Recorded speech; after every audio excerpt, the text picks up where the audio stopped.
Hey everybody, what's going on? It's Preston here from Bull City Reader and welcome to today's video. As you can tell from the description down below, today I am doing a tag. I was tagged by Josh over at Beards and Books to do the no disclaimers tag. I will link to his video down below since he tagged me in it. I highly recommend you check out his channel. He's one channel that I always watch his videos first when I get notified that he has a new video out. If you'd like to get notified when I put out a video, subscribe down below and then hit the little bell next to it and they'll send you a notification whenever I put out a new video. I will also try to find the original post, the original poster who did this no disclaimers tag, and I'll also try to link to that down below. Dogs in the background.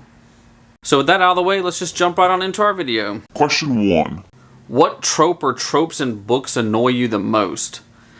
I don't know if there's really any tropes that annoy me. I heard an author say, and I can't remember that exact number, but it was something to the effect of there's only like 7 stories out there that can be told. It's just how you put your spin on it to tell the story and what you can do to make it different. So I don't know if there's really a trope that annoys me. I just like a good story. I do mess with my wife and my mother-in-law for what they read. They do like to read those what they call them, sweet romance books or whatever, and I always pick on them that all the stories are the same. Girl meets guy. Girl and guy fall in love. Girl and guy have a fight. They break up. They remember, oh, I can't live without the other one. Then they get back together, make up, get married, and live happily ever after. That's really the only thing that comes to mind with that question. Question number 2. Which writers do you feel are overhyped or overrated? This is going to be an author I haven't read in a while, and I'll explain why. My answer to this question is James Patterson. After I read Harry Potter, James Patterson was one of the first authors that I really got into once I got into reading. His books they're not very, I mean, they say they're what, 300 pages, but there's like, I don't know, 60 words per page. I mean, the font's a decent size, the spacing's decent, the margins were kind of small when I were reading them, except for the mass market books. Those, the font's kind of small or whatnot. But he just started he started putting out books fairly quick, and it was hard to keep up with what he was putting out with his series, trying to read other stuff. And nowadays, it just seems like he just slaps his name on anything. His name's the big prominent name out there on the book cover, even though somebody else probably does all the writing. When you go to the bookstores, James Patterson has his own, like you go down the aisles and James Patterson has his own freaking section in the peeves because he's got so many books out there that he throws his name on. I haven't read one of his books in years. I don't plan on reading one of his books in the near future. I know I've heard some good reviews on the new book that he wrote with Bill Clinton, but I'm probably not going to read it, honestly. I probably won't read him again. That's one I would say is probably overhyped or overrated. So anyway. Question number 3. What is your least favorite book or books that you have read since you joined BookTube? Well, since I'm still fairly new at this and I don't read as many books as other BookTubers currently, like I say, I hope to get that number up. I'd like to read one a week or something like that. I haven't read too many books, but the one that comes to my mind the most is From Twinkle with Love. I got it in an owl crate. It's a YA contemporary, and I could not stand that main character. I DNF'd that book after like 20 pages. I still have it somewhere. I still have it over here in a stack. I don't know what I'm going to do with it. I don't know if I'm going to donate it to my library or if I would send it to somebody here in the continental United States just to get rid of it. It is an Owl Crate exclusive, and that's why I don't know if I want to donate it to the library. The cover's slightly different. Some of the coloring's different. But anyway, the main character I just was not a fan of. I felt like she was a hypocrite.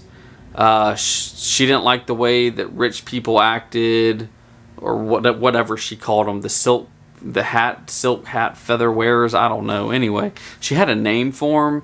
She judged them just like they judge other people.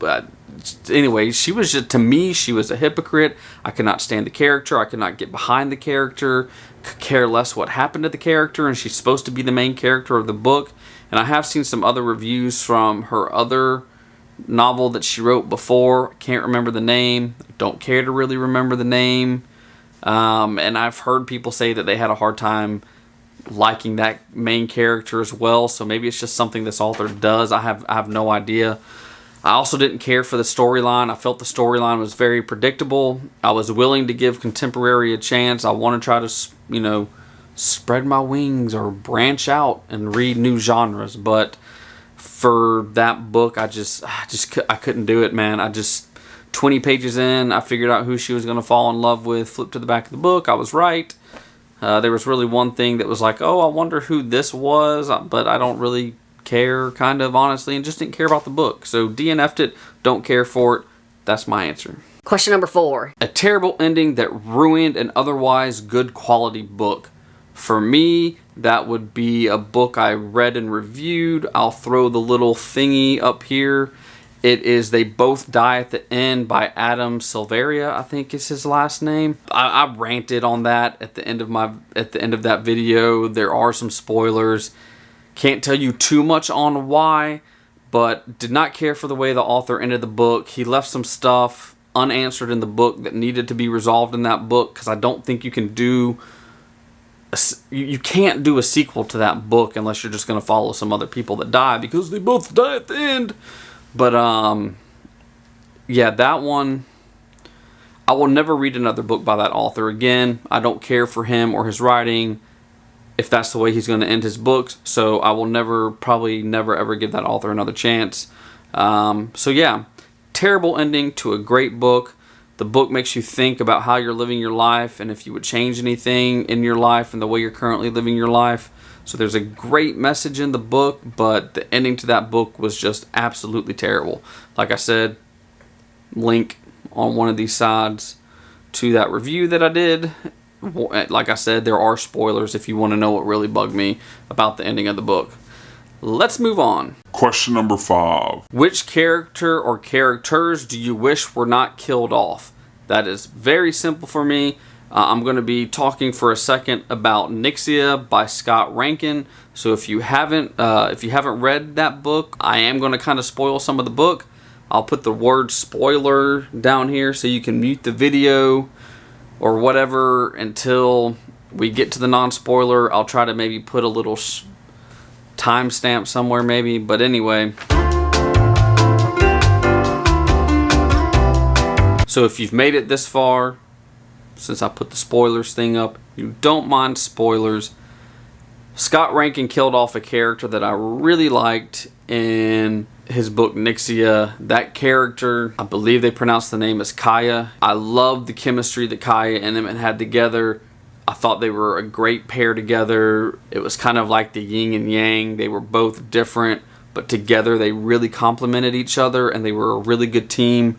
I was really looking forward to how they progressed when they were competing to go down to the planet. What happened if they both got to the planet, how they would work together on the planet. I was really hoping for that aspect of the book, but as this question tells you, Scott Rankin killed her off. And that upset me. I actually threw the book when it happened. Not like chunk throw the book, but closed it, was like, just tossed it on the couch and was like, oh, I can't believe that he did that. Man, they would have been such a good team. I wonder how the book would have turned out, because Emmett did lose points because of the way that Kaya died. Like I said, don't want to spoil it too much for you if you are going to read it. But for some reason you want to hear my answer and have it spoiled. But Emmett lost points, so would that have put him higher up in this? Like, how much higher would he have been in the standings? Would Kaya have been lower in the standings if she wasn't killed off? Would she have been up there? Kaya was such a beloved character in the book. She's even mentioned in book 2. I'm not very far in Nixia Unleashed, but she is mentioned so far in the beginning chapters because they think about her. So Kaya from Nixia, love the character. I wish she wasn't killed off in book 1. And who knows, maybe she really wasn't and he brings her back later on in a different book. I'm not sure. There's 3 books in the series. Well, 2's out now. 3 comes out I think in April. There's already a pre-order for it at Amazon. So anyway, yeah, Kaya from Nixia. Let's just move on. Question number 6. What are some of your book pet peeves? dog ears. Do not dog ear my books. Just don't do it. Use a gum wrapper, use a mint wrapper, use a receipt in your pocket, tear a piece of paper off of something, grab a leaf, grab a piece of grass. I don't care what you grab, but do not. I don't like dog-eared books.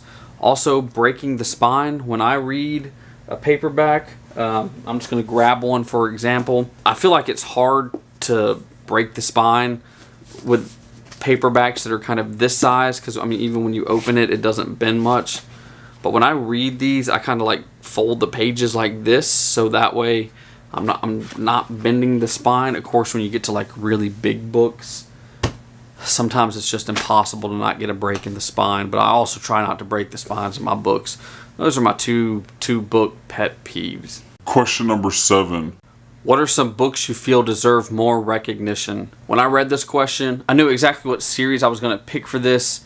It's a trilogy. The 3rd book comes out in September. I'm lucky enough to have an arc for it. But the series that I feel deserves some more hype is the Palladian trilogy by Daniel M. Ford. Book 1 is Ordination. Let's see if I can get it without the shiny on it. Book 2 is Still Bright. And then book 3 that comes out September, I think the beginning of September, so really here in a couple weeks, is Crusade. These books, he is truly a talent. Look at this 3rd book, man. That is, anyway, it is close to the ARC 770 pages, and then this is book 1 and 2 compared to book 1 and 2 here compared to book 3. I mean, yeah, he went all out on book 3. But anyway, his writing is so good. I compare him to Brandon Sanderson. I would put him up there with Brandon Sanderson in his writing. I know people love Brandon Sanderson. If you're a Brandon Sanderson fan, I absolutely think you would love these books. His writing is just, I have a hard time. I would love to read a lot more fantasy. I get scared with some of the words and languages that people create. But the way that he writes these books are just absolutely fantastic. He pulls you into the story. You get so caught up in the story. And if you're an audiobook fan, oh my goodness, he got Michael Kramer to do the audiobooks. I buy the audiobooks. I buy signed copies from him. I'm going to buy a signed copy. I mean, he signed my ARC, but I'm going to buy a signed copy from him when the books come out. But I also buy the audiobooks. Like I said, he got Michael Kramer to do the audiobooks. I'm pulling one up now. If you've never heard Michael Kramer, I would listen to the dude read a dictionary. So I hope I don't get flagged by YouTube for doing this. But I want to play a clip, just a quick clip, so you can hear Michael Kramer's voice if you haven't heard Michael Kramer reading a book, because Michael Kramer will just draw you in even more the way that he reads. Later, the lass, for so the shivering child proved to be, dozed as close to the fire as the man had dared to put her. He squatted across the spitting and crackling flames, hastily made with scraps of unburned wood from a nearby unravaged cottage. His sheathed sword rested on a stone beside him, and he watched her intently. There was no telling how long she'd hidden in the chill waters of the inn's cold well, and he wasn't entirely sure she'd wake. So that is Michael Kramer reading from book 1, Ordination, the first book in the Palladian trilogy by Daniel M. Ford. If you want a quick synopsis of what this book is about, we follow Alistair Coldburn, who it says he was a former Castellan of Windsjaw Keep. He walks away from his privileged position and into self-imposed exile amidst the ruins he spent a lifetime creating. In the smoking remains of a destitute village, he finds an improbable survivor, a young girl named Maul. Reluctantly, he pursues the marauders who leveled Maul's village and sold the villagers into slavery. He follows their trail to a town of pirates and fugitives and exacts a bitter and violent justice. This sudden act of bravery and righteousness draws the attention of jealous and angry gods, embittered warlords, a downtrodden populace, and awakens a very ancient power, a long absent goddess of mercy. Alistair is launched on a treacherous path toward his ordination as a holy knight of legend, a paladin, a savior of the people. But to fulfill this role, he and the unexpected allies he finds along the way must face the demonic sorcerous evil that stalks the land, the wrath of gods and men, and his own dark past. Please pick up this book. If you're a fantasy lover, if you're a Brandon Sanderson lover, if you just love well-written books, if you love audiobooks, just pick up this series, the Palladian series by Daniel M. Ford. I can't recommend this series enough. Question number 8. What are your thoughts on censorship and banning of books? I guess I don't really agree with it. If you don't want to read a book, don't read it. If you want to read a book, make up your own mind after you've read it. I think it's just as simple as that. I've never really looked at a banned book list. I'm sure I've read some. Isn't Harry Potter banned in some places? When I worked at a restaurant, I had somebody give me a $1 tip on I think it was like a close to $100 meal. It might have been a $50, $60, $70 meal. He gave me like a $1 tip because he didn't like that I consider myself a Christian and I read the Da Vinci Code. We had a kind of a disagreement on that book, I guess. No yelling. I mean, I told my opinion, he told his opinion, and then he gave me crappy tip after I served him for the night. So anyway, but no, I don't really agree with it. Question number 9. So the final question in this book tag is, who do you tag? I have 4 people that I'd like to tag. I'll put links down to their channels below so you can check them out. They're also channels that I watch. First person I tag, Kate from Chapter Kate. The second person I'm going to tag is Sam from Sam's Nonsense. Third person I'm going to tag is Alex from Alex Black. The fourth person that I'm going to tag is Talia from Bookish Paradise. Those are the people I read. Those are the questions. Those are my answers. That is the no disclaimers tag. So guys, until next time, keep reading, and I will see you in the next video. Bye.